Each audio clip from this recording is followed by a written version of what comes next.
শিবির হলো এই আন্দোলনের আসল মাস্টার মাইন্ড। ৩৬ জনে হাসিনা আউট হয়ে যায়নি। আসাম আমার, উড়িষ্যা আমার, বিহার আমার, ওটি দখল করার এই সক্ষমতা আমার নাই আছে। হাসিনা তো রেডি বাংলাদেশে ফিরে এসে ক্ষমতা আবার গ্রহণ করার জন্য। মাস্টার মাইন্ডরা সবার অবদানটা আসলে স্বীকার করছে না। রকে আসলে বাংলাদেশের প্রধান গোয়েন্দা সংস্থা বানানো হয়েছিল। মুক্তিযোদ্ধা মানেই ফেরেস্তা, যে খালি হাতে যুদ্ধ হয় না ভাই। এইসব ভাওতাবাজির গল্প এখন চলবে না। পুরো সমন্বয়কদেরকে পরিচালিত করেছে, সবকিছু লিখে দিয়েছে শিবির। ৩৬ দিনে বিপ্লব হয়ে যায়নি। বাংলাদেশের জনগণ আসলে কিংস পার্টিকে গ্রহণ করবে না। বিএনপি জামাত ইসলামের বক্তব্য কিন্তু এখন এই মুহূর্তে এক।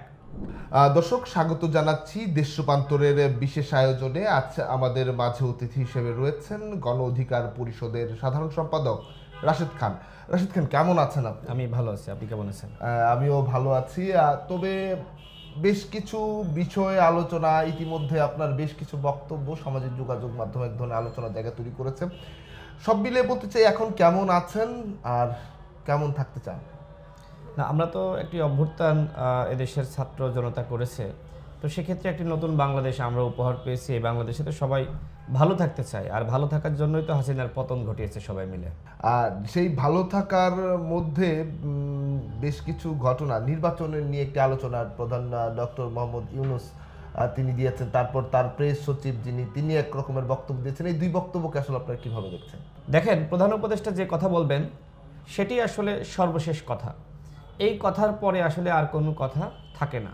সুতরাং যদি তার যিনি উইং প্রধান রয়েছেন, প্রেস সচিব, তিনি যদি ভিন্ন বক্তব্য দিয়ে থাকেন, সেটি আসলে আমি মনে করি সরকারের যে দুর্বলতা সেটিরই বহিঃপ্রকাশ। এ ধরনের বক্তব্য আসা ঠিক না। প্রধান উপদেষ্টা বক্তব্য দিয়েছেন, ওই পর্যন্তই শেষ। এরপরে আর কোনো উপদেষ্টা এই বিষয় নিয়ে কথা বলা ঠিক না। এমনকি সরকারের অন্য কোনো মহল, তারাও আসলে কথা বলা ঠিক না। বললে বরং যেটি হবে, প্রধান উপদেষ্টাকে খাটো করা হবে, ছোট করা হবে। উপদেষ্টা মাহফুজ যিনি রয়েছেন, তার স্ট্যাটাস দিলেন একটি ছবি, মানচিত্র বড় করে অখণ্ড বাংলা কথা বলে। তারপর আমরা লক্ষ্য করলাম ভারতের এক ধরনের প্রতিক্রিয়া। এটিকে আসলে আপনি কীভাবে দেখেন? না, আসলে আপনি যেটি বলছেন যে আমি বক্তব্য দেওয়ার পরে ভারতের প্রতিক্রিয়া, আমি এত পাওয়ারফুল না।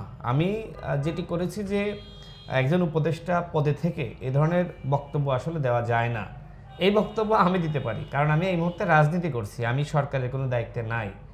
এবং এই বক্তব্য বিএনপির নেতারাও দিতে পারে, কিন্তু যিনি সরকারে থাকবেন তিনি এই ধরনের বক্তব্য কোনোভাবে দিতে পারেন না।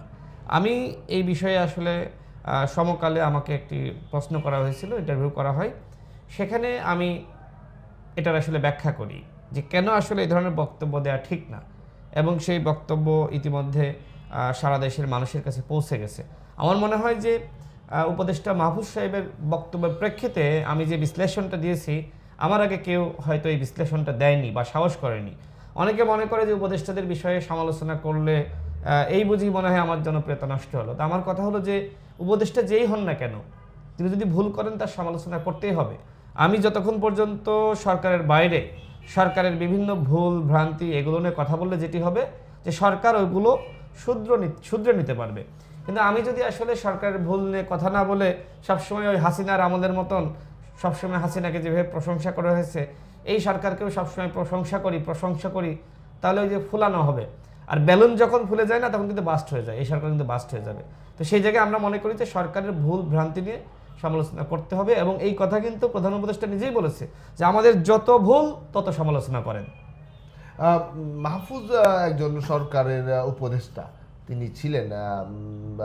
উপদেষ্টা থাকাকালীন অনেক মন্ত্রী থাকা অবস্থা অনেক ধরনের মন্তব্য করেছে, আমরা এর আগেও লক্ষ্য করেছি। তাহলে তার এই একটি স্ট্যাটাসকে এত বড় ভুল কেন আপনার মনে হয় আসলে? না, আমি তো ইতিমধ্যে সেই বিষয়ে ব্যাখ্যা করেছি যে ভারত যে আগ্রাসন চালাচ্ছে হাসিনার আমলে, যেভাবে রাজনীতি বলেন, অর্থনীতি বলেন, ব্যবসা বলেন, চাকরি বলেন, নিয়োগ বলেন, পুলিশ বলেন, এমনকি সেনাবাহিনী বলেন, সর্ব জায়গায় কিন্তু ভারতীয়রা হস্তক্ষেপ চালিয়েছে। এখন সেনাপ্রধান কী হবে সেটিও নাকি ভারতের পরামর্শ, সাজেশন লাগতো। রর এক ধরনের তদন্ত লাগতো যে একে আসলে সেনাপ্রধান করা যাবে কি যাবে না, পুলিশ প্রধান কে হবে, দুদকের চেয়ারম্যান কে হবে, আপনার বা এমনকি এটি হয়েছে যে আওয়ামী লীগের মন্ত্রীরা কারা হবে, এটির আপনার তদন্ত লাগতো। কার কাছ থেকে? রর কাছ থেকে, ক্লিন সার্টিফিকেট। র যাকে বলতো যে ওকে, তাহলে ওকে। অর্থাৎ বাংলাদেশের যে গোয়েন্দা সংস্থা, এই গোয়েন্দা সংস্থার উপরে আসলে হাসিনার নির্ভরতা ছিল না।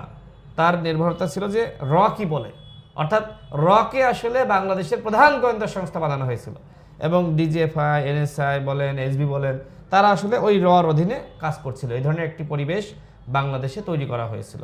তো আমি যে কথা বলছিলাম, দেখেন যে সরকারে বসে অনেক কথা আসলে বলা যায় না, অনেক কথা শুয়ে শুয়ে চোখ বন্ধ করে কল্পনা করা যায়, কিন্তু ওই কল্পনার জগৎ থেকে বের হয়ে এসে বক্তব্য দেওয়া যায় না। স্বপ্ন দেখে ওই স্বপ্ন ভুলে যেতে হয়। দেখবেন যে আপনি রাতের অন্ধকারে যে স্বপ্ন দেখেছেন, সকালবেলা ঘুম থেকে উঠে ওই স্বপ্নের পুরোটা আসলে মনে থাকে না। তার মানে কি? তার মানে স্বপ্ন স্বপ্নের মধ্যেই রাখতে হয়। স্বপ্ন বা পরিকল্পনা যেটা আপনার ভিতরে আসে সেটা আসলে প্রকাশ করতে নেই, প্রকাশ করলে আসলে ক্ষতি হয়। ভারতের সাথে আমরা কি চাই? ন্যায্যতার সম্পর্ক চাই। ভারতের সাথে আমরা বোঝাপড়ার সম্পর্ক চাই। ভারত আমার প্রতিবেশী রাষ্ট্র। ভারতের সাথে আমার এমন ধরনের বোঝাপড়া থাকতে হবে যাতে করে ভারত আমার স্বাধীনতা, সার্বভৌমত্ব নিয়ে খেলতে না পারে। ভারত এই দেশে কে প্রধানমন্ত্রী হবে, এই দেশে কে এমপি হবে, মন্ত্রী হবে, এগুলো নির্ধারণ করতে না পারে।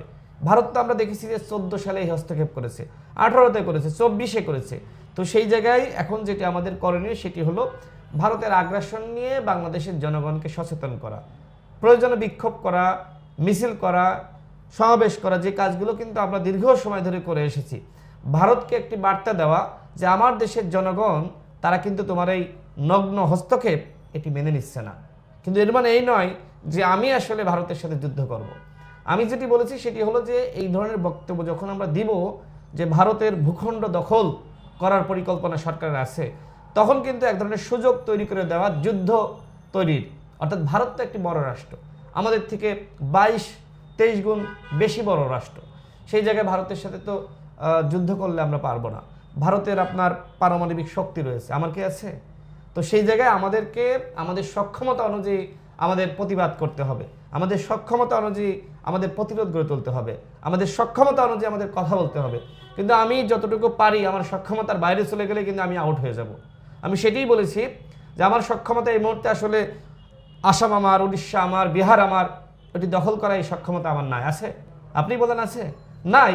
আমি যতটুকু পেয়েছি এই ভূখণ্ড, এইটার স্বাধীনতা সার্বভৌমত্ব ধরে রাখা আমার দায়িত্ব। সুতরাং এখন সরকারে বসে আমি যদি বলি যে মৌলানা ভাসানী এই কথা বলেছিল, আসাম আমার, উড়িষ্যা আমার, বিহার আমার, কলকাতা আমার, এখন তো ওই মৌলানা ভাসানী আর নাই। এখন তো ওই ভারত ভাগ হওয়ার পরে একটি পাকিস্তান, হ্যাঁ, এখন তো ওই সমসাময়িক সময়টা না যে আমি এখন পূর্ব পাকিস্তান, পশ্চিম পাকিস্তান এক আছে। আমাদের এই যারা এই পূর্ব পাকিস্তান, পশ্চিম পাকিস্তানের যে ন্যায্য হিস্সা ছিল সেটা আমাদের দেওয়া হয়নি, এখন তো সেই জায়গাটা নাই। বরং ভারতের সাথে পাকিস্তানের যে ভাগ সেটা মীমাংসিত, এবং পাকিস্তানের সাথে বাংলাদেশের যে ভাগ সেটাও মীমাংসিত। এখন যার যার ভূখণ্ড সে এখন দখল করছে, দেশ চালাচ্ছে। ঠিক একইভাবে এই বাংলাদেশে এই মুহূর্তে আমরা রয়েছি, এই বাংলাদেশের যতটুকু সীমানা রয়েছে, এই সীমানার এই অধিকার মর্যাদা রক্ষা করা আমার দায়িত্ব। এর বাইরে যদি আমি যাওয়ার স্বপ্ন দেখি তাহলে আসলে সেই স্বপ্নে এক ধরনের যুদ্ধ চলে আসবে। স্বপ্নের মধ্যে কিন্তু ওই স্বপ্নের কারণে কিন্তু যুদ্ধ লেগে যেতে পারে। আমরা যুদ্ধ চাই না। এই মুহূর্তে বাংলাদেশে আমরা শান্তি চাই। উপদেষ্টা মাহফুজের ওই বক্তব্য যুদ্ধ লাগানোর একটি পায়তারা। আমরা আসলে ভারতের সাথে কোনো যুদ্ধ চাই না। ভারতের সাথে আমরা ন্যায্যতা চাই। আমার স্বাধীনতা, সার্বভৌমত্বে ভারত কোনো হস্তক্ষেপ করতে পারবে না। আপনি একটু আগেই বললেন যে স্বপ্ন আসলে পূর্ণাঙ্গ রূপে দেখলে মনে থাকে না, তার মানে উপদেষ্টা মাহফুজ যিনি রয়েছেন তার এই স্ট্যাটাসকে আপনি কি স্বপ্ন বলছেন? আপনি বলেন, আপনিও মানুষ, আমিও মানুষ। আপনি যে স্বপ্নটা পুরোপুরি দেখেন, সকালবেলা ঘুম থেকে উঠে কি আপনি পুরোটা মনে রাখতে পারেন? আপনি বলেন। না, আমি আপনার কাছে প্রশ্ন করছি। আপনার কথা ধরেই বললাম, তার মানে উপদেষ্টা মাহফুজ আসলে কি স্বপ্ন দেখছিলেন? স্বপ্ন দেখছিলেন, তবে স্বপ্ন প্রকাশ করতে নেই।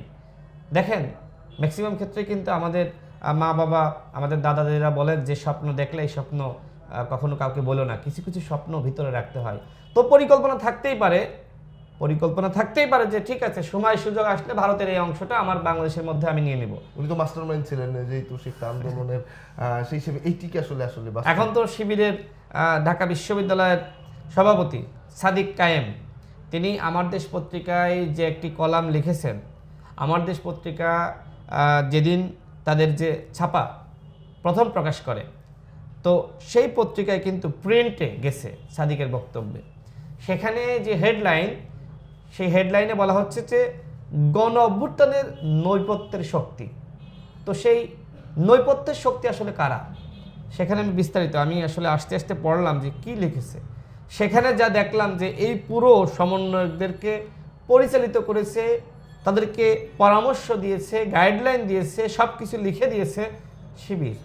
তার মানে এখন তো প্রধান উপদেষ্টাকে বলা উচিত যে শিবির হলো এই আন্দোলনের আসল মাস্টার মাইন্ড। আগে তো মাস্টার মাইন্ড বলেছে, এখন তাকে বলতে হবে যে আসল মাস্টার মাইন্ড। আমি প্রধান উপদেষ্টাকে বলবো যে আপনি এই কলাম পড়েন, সাদিক কায়েমের লেখা পড়েন। লেখা পড়লেই কিন্তু আপনি বুঝবেন এখনো পর্যন্ত কোনো একজন উপদেষ্টা বলেন, কোনো একজন সমন্বয়ক বলেন, এই সাদিক কায়েমের বক্তব্যের প্রেক্ষিতে কোনো জবাব, পাল্টা জবাব দিতে পারে নাই। এবং আমিও বলি, শুধুমাত্র শিবির না, এই আন্দোলনে নৈপথ্য থেকে কাজ করেছে ছাত্র অধিকার পরিষদ, ছাত্র দল, অন্যান্য ছাত্র সংগঠন, ছাত্র ফেডারেশন বলেন, আরও অন্যান্য বাম সংগঠনগুলো বলেন, ইসলামিক সংগঠনগুলো বলেন, সবাই মিলে কিন্তু কাজ করেছে। তাদের চাওয়া পাওয়া কী ছিল?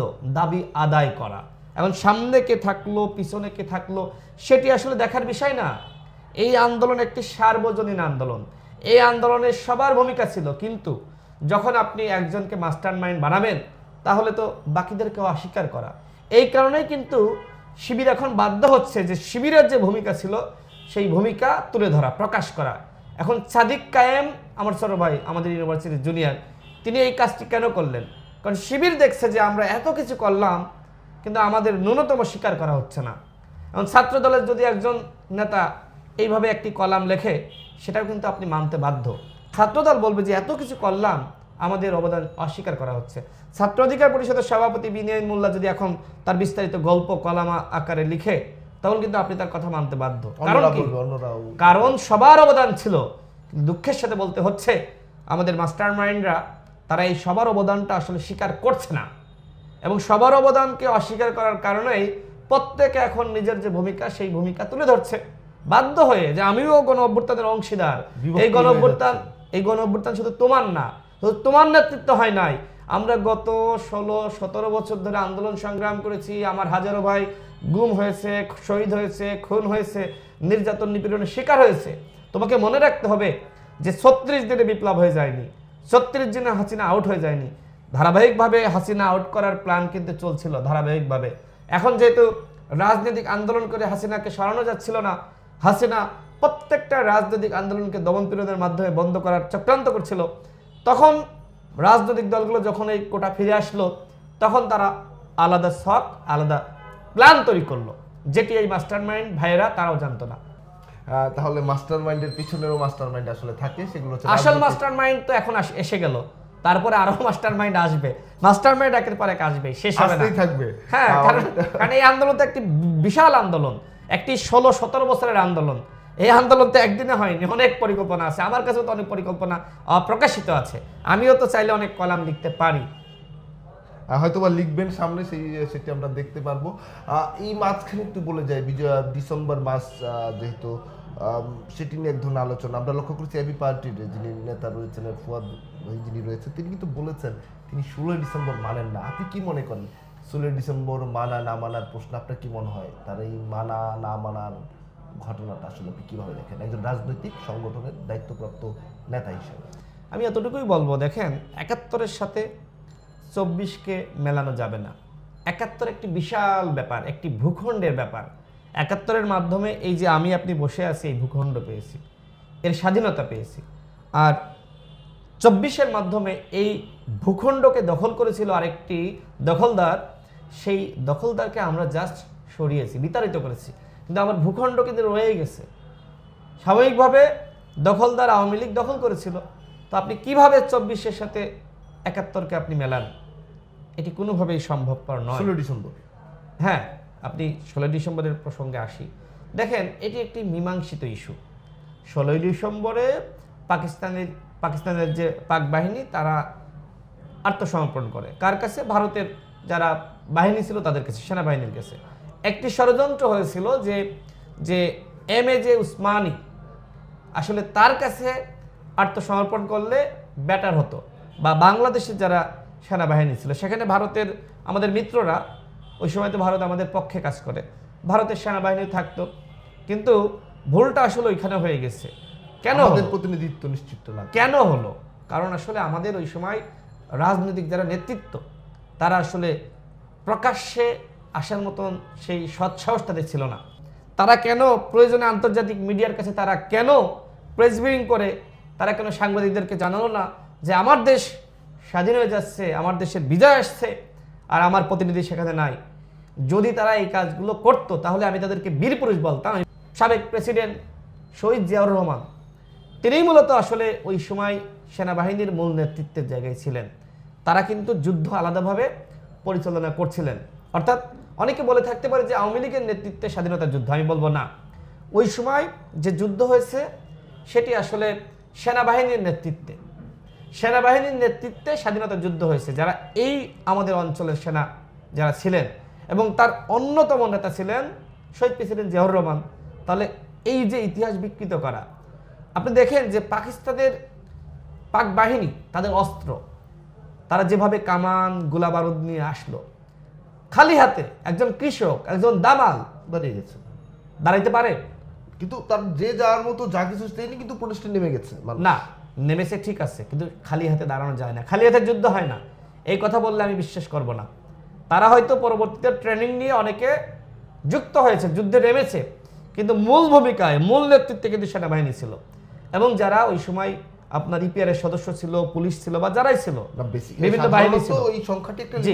সাধারণের আন্দোলন, সাধারণ মানুষ, মুক্তির আন্দোলন, সাধারণ মানুষ সেনাবাহিনীর সাথে সম্পৃক্ত হয়েছে, অন্যান্য বাহিনীর সাথে সম্পৃক্ত হয়েছে, কিন্তু মূল নেতৃত্বে কিন্তু ওই সময়কার যারা আপনার সেনাবাহিনী ছিল তারাই ছিল। এটা মানতে হবে হ্যাঁ, যে খালি হাতে যুদ্ধ হয় না ভাই। এইসব ভাওতাবাজির গল্প এখন চলবে না, এইসব ভাওতাবাজির গল্প আমি শুনবো না। ওই সময় যুদ্ধ হয়েছে।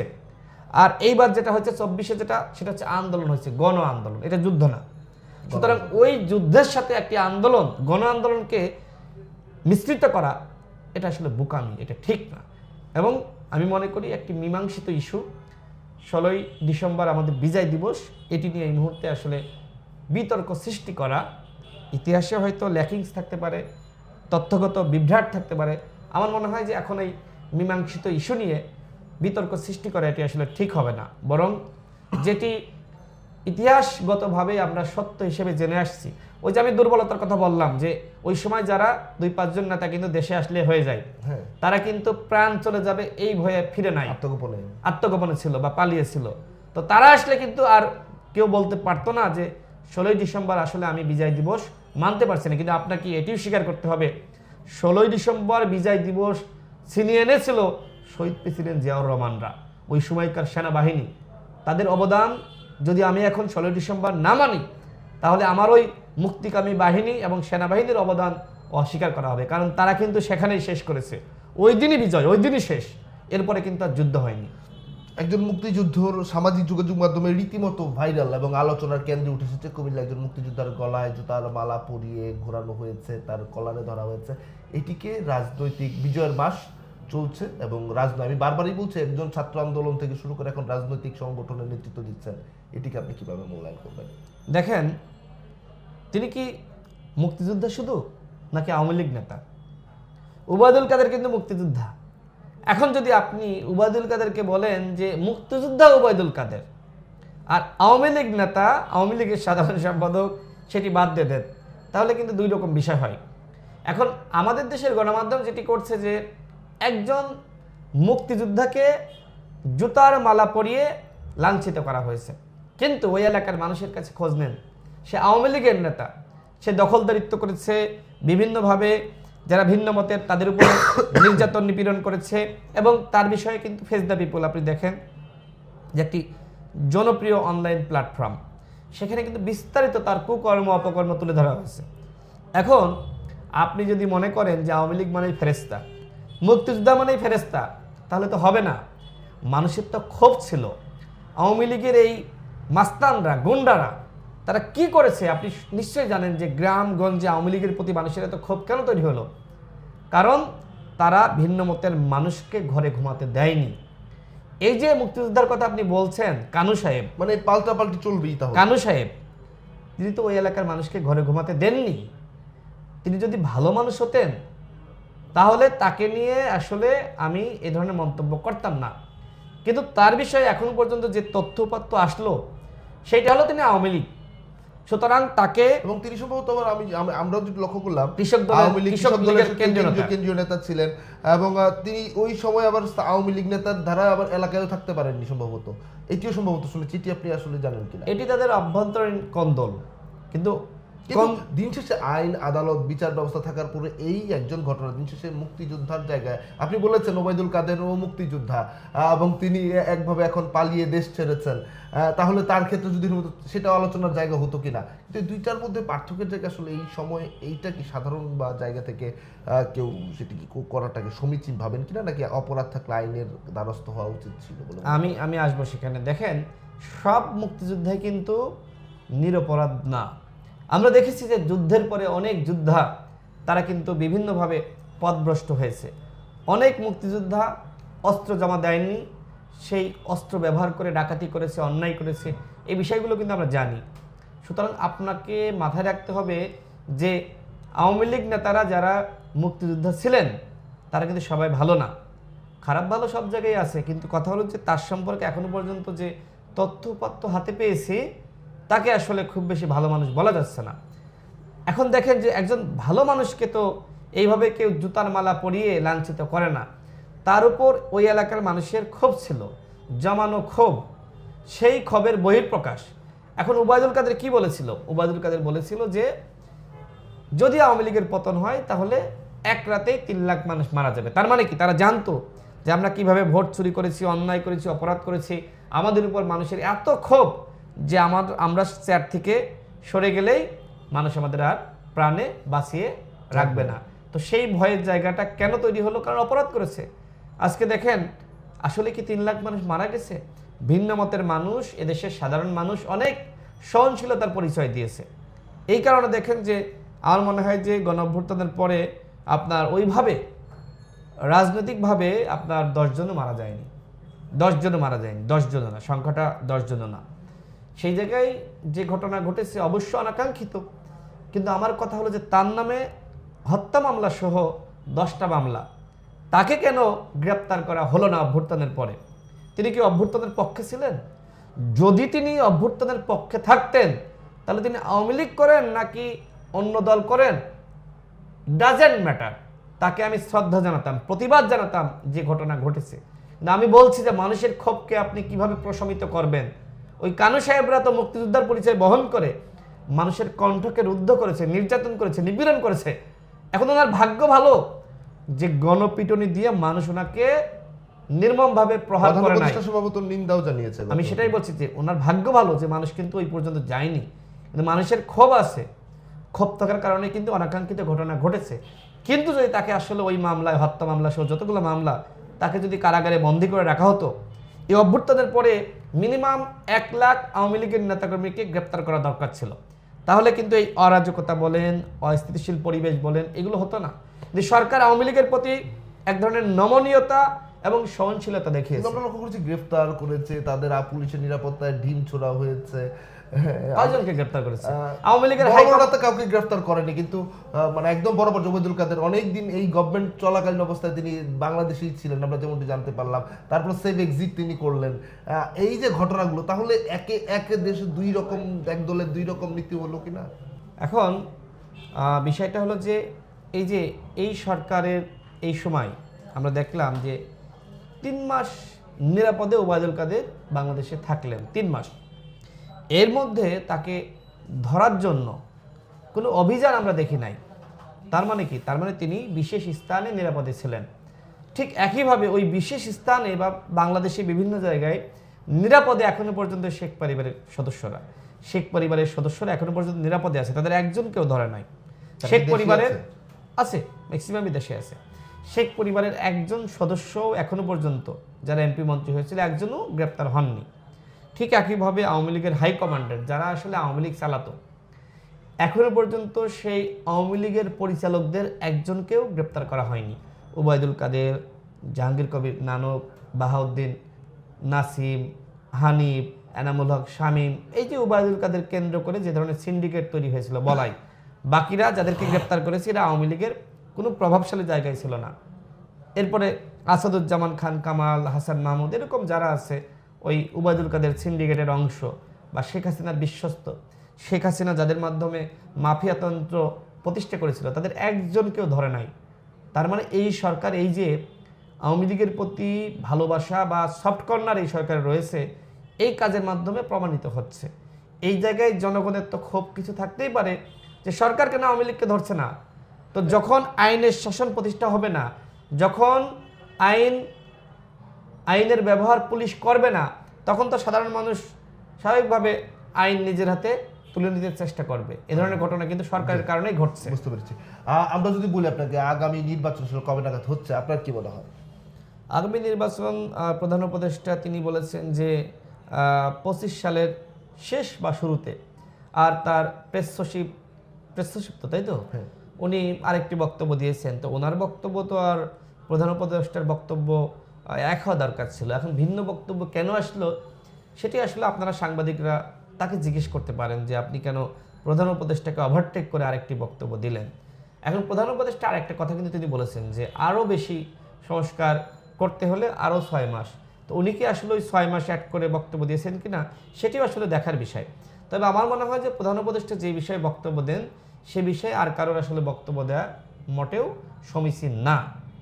এই বক্তব্য যখন অন্য জায়গা থেকে আসবে তখন এক ধরনের বিভ্রান্তি তৈরি হয় এবং ওই বিভ্রান্তিকে কেন্দ্র করে কথা বলার সুযোগ তৈরি হয়, যেটা কিন্তু বিএনপি বলছে, আমরা বলছি, জামাত ইসলাম বলছে। এখন দেখেন বিএনপি আর জামাত ইসলামের বক্তব্য কিন্তু এখন এই মুহূর্তে এক। তার আজকে আমি ইন্ডিপেন্ডেন্ট টিভির নিউজ দেখলাম যে নির্বাচনী রোডম্যাপ প্রকাশ না করার কারণে বিএনপি জামাত ক্ষুব্ধ।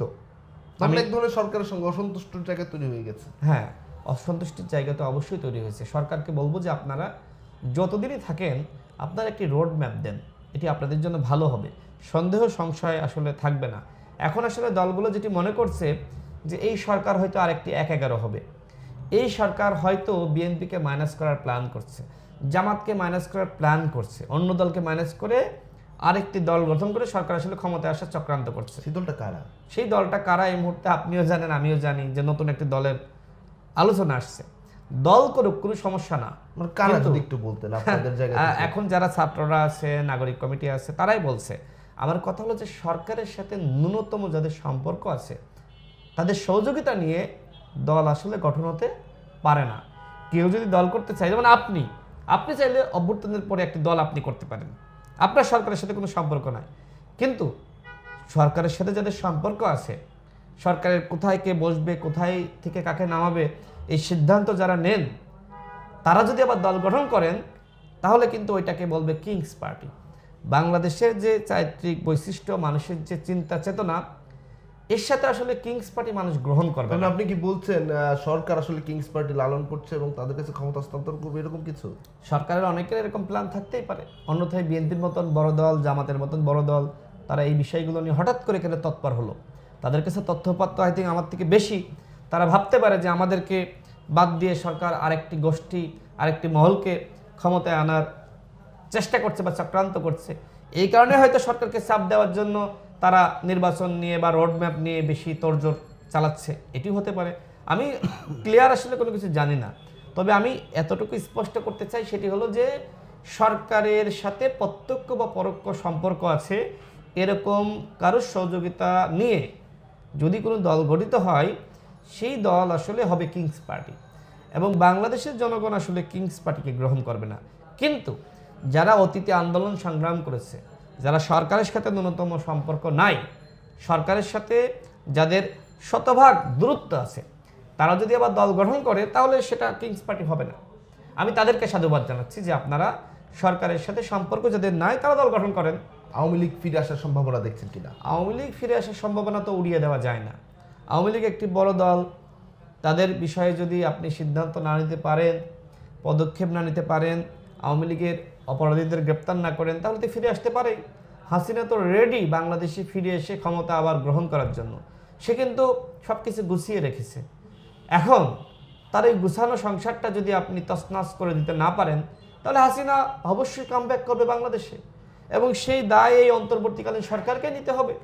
কারণ বিএনপির উপরে যে দায় চাপানো হচ্ছিল যে আপনার বিএনপি চায় না বলে আমরা চাই না, তো বিএনপি পরবর্তীতে তাদের স্টেটমেন্ট দেওয়ার মাধ্যমে অবস্থান ক্লিয়ার করেছে যে আওয়ামী লীগকে নিষিদ্ধ করা হবে কি হবে না এটি একান্তই অন্তর্বর্তীকালীন সরকারের সিদ্ধান্ত।